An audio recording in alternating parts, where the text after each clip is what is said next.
and tonight on What's the Word, we will be discussing an issue that is becoming increasingly relevant in the 21st century: public surveillance footage. In an era where citizens fear abuse at the hands of law enforcement officials, many Americans are turning to smartphone devices to record the actions of police officers. This is done in an effort to combat the misconduct carried out by certain officers that has resulted in hundreds of citizen injuries and even fatalities. In response, many law enforcement agencies have claimed that many of these viral videos that go viral online inaccurately depict the situations that these officers are tasked with handling. As a result, police departments across the country are now requiring officers to wear body cameras to record and document every citizen engagement that they encounter while on duty. This leaves the American people with a serious dilemma. Is 24/7 surveillance the new norm in 2019? With citizens using smartphones to highlight instances of police brutality online and law enforcement officials recording citizens to provide their side of the story, are we left in a world where the cameras are always on and the people of America have no say in the matter? To help answer these questions, I'm joined by Monica Zakara, Angelica Trejo, and Eddie Rivera, graduate students at Sacred Heart University. Good evening, everyone. Hello. Hello there. So, Angelica, we'll start with you. Do you believe that the rise of citizen journalism and citizen surveillance can reduce instances of police brutality? Yes, I do believe that by the rise of citizen surveillance and citizen journalism, police brutality can ultimately be reduced. I feel like police officers nowadays, they already know that if they use their violence towards the citizens, that they're ultimately going to get suspended or their name's going to be to the ground, because it's now the norm. People come and just start recording whatever incident is going on. So I definitely think that as time goes, some way or another, the brutality towards the citizens is definitely going to be reduced. It's definitely a prevalent issue today, and I think you're right. I think that, the more and more we see these cases online, you'd think that, the bad name that certain officers would get because of their actions would really result in maybe them thinking twice next time they would want to, be that aggressive, or would, be as aggressive as they were maybe instructed even. So, Definitely. So Monica, do you feel that the viral videos that we see that document these instances of abuse by these police officers, do you think that, these citizen journalists that put these videos out there could actually cause an increase in crime? Why or why not? Well, this is a very tricky question, only because it can kind of go both ways. I think that many people want to show America what is going on in their communities. They want to flip out their phones and just tell the world, this is what's going on in my neighborhood and I need you to see it. And if taking out your phone and documenting these viral videos and the police behavior that's going on today is going to make police act a little bit less violent and aggressive towards these people, then so be it. I think that will actually possibly decrease the crime. But we can also argue that it can increase crime. And with that said, Director of the FBI, James B. Comey, has expressed that how police have felt about these videos. So he quotes, being surrounded by young people with mobile phones held high, taunting them when they get out of their cars. They said to me, we feel under siege and we don't feel much like getting out of our cars. Now that sounds terrible for a police officer not to even bother to get out of his car because he feels like the public is annoying him with the cell phones.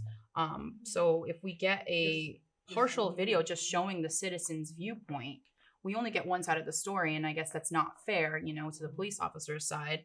And that can cause, protests. And we all know that protests are not peaceful at all. They're aggressive. So if an angry protester comes at the police officer, what's he going to do?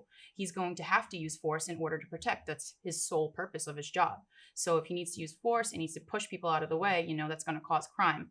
And it's going to be, a war essentially between both sides. Yeah, But I believe that one thing is pushing people or whatever, but another thing is just shooting 16 times at a person or killing somebody, choking someone to death. I think there's levels to that. Definitely think there's boundaries there. There's definitely, these levels of severity that we talk about are tough because, officers are instructed one way, but then, a lot of them will claim that in the moment they were struck with fear or something along those lines, and that causes them to, subdue whoever the suspect may be at the time. And then we see it on camera and it's extremely aggressive. And still at that point, it's not forgivable because if someone loses their life or is severely injured, I don't really care at the time, at least me personally, Right. what you were encountering. It's unfair for someone to be, treated to that level of abuse.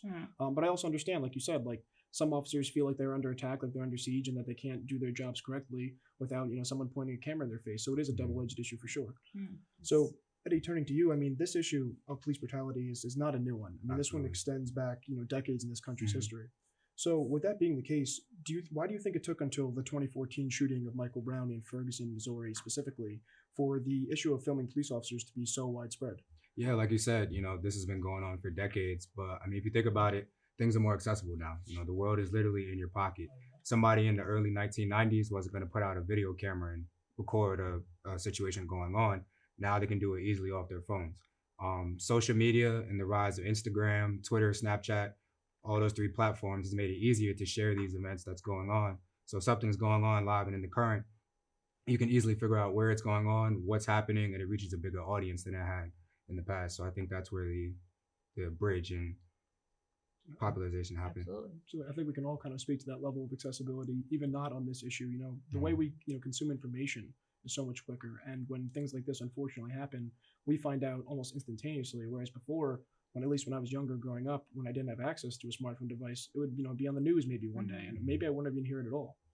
So Yes, and I think yeah. that as of now that we have more people recording police officers and what they've done with citizens, I feel like we get a much broader view of what really is happening. And because ultimately, I feel like before the police officer would just provide journalists what they wanted to, Mhm. not the whole picture. And that's what we used to just get. The mainstream media would just provide us with what police officers would provide them. Yeah. And those internal investigations are always controversial because they're the ones that get to kind of control and manipulate all of the information that's coming back to the journalists or to the public. So actually, Yes. Angelica, I want to ask you this: do you think that police officers should always be wearing body cameras? And as a follow-up, what are the benefits of these body cameras? In my opinion, I feel like they should, even though I'm kind of like an edge because they only give us one perspective. Their cameras is pretty small. They put them right here, and it just gives us one point of view of the incident. And I feel like that when citizen journalists come in and step in, they give us a much more broader view of the incident. I mean,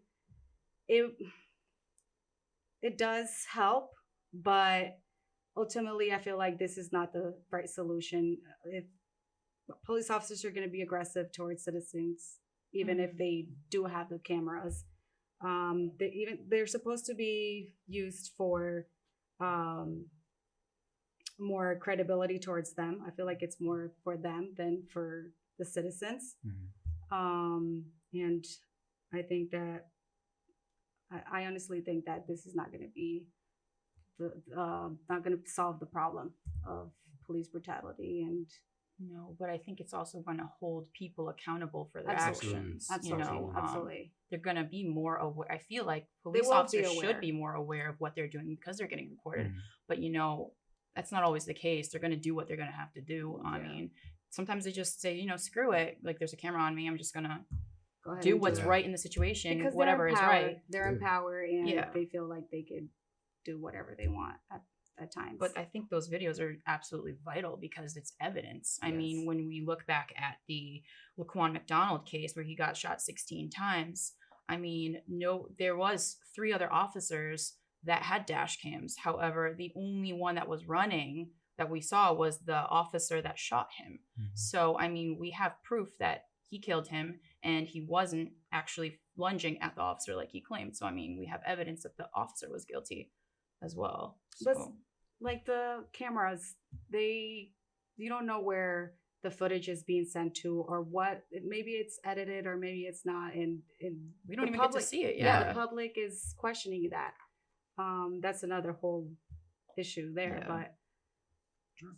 I think that I think it's probably a step in the right direction, but at the same time, it's definitely a work in progress. Yeah. So Eddie, just one last one. So with the rise of citizen journalism or citizens documenting these occurrences in the streets of their neighborhoods, Do you think that this in any way will redefine the meaning of the First Amendment?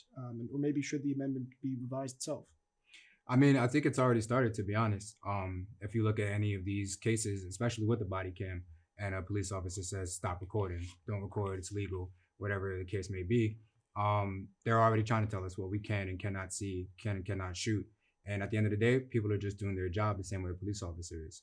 You know, these are cases that we need to see, and sometimes the corporate media doesn't have that same access. So I think it's important that we see this, and I think it should be legal. You know, it's within the amendment. I think that it does need to be taken a look at and revised. Nobody could predict that we'd be on this level of communication at this point. So I think that going back in would do it a service. All right. And then, Monica, quickly jumping to you, we're running out of time here, but do you think that citizen journalism is in any way undermining or threatening traditional journalism? We could go both ways here as well with the positives and negatives. We can say, you know, that citizen journalism absolutely adds to filmmakers or documentaries with that raw form, that authentic video. Sometimes journalists can't jump into certain countries and certain situations and, you know, record what's happening because they're not in the right environment and they're really put in danger. So when you get a video from a civilian, you know, you really can use that to their purest form. And but the only thing is with that is that citizen journalism, it has its issues, it has its risks. You have to spend time and money actually looking into the fake news or the real news, you know, doing your research, and that is too time consuming sometimes for people. Yeah. So today, so many people have the power to tell a story right at their fingertips. There's so much power behind a cell phone that we're actually starting to see a power shift among law enforcement and the public. Yet the power isn't exactly shifting from one group to the other. The power is actually shifting to our devices, giving those with access the ability to influence modern America now more than ever. Thanks for watching What's the Word? I'm Neil Grasso. Have a great night.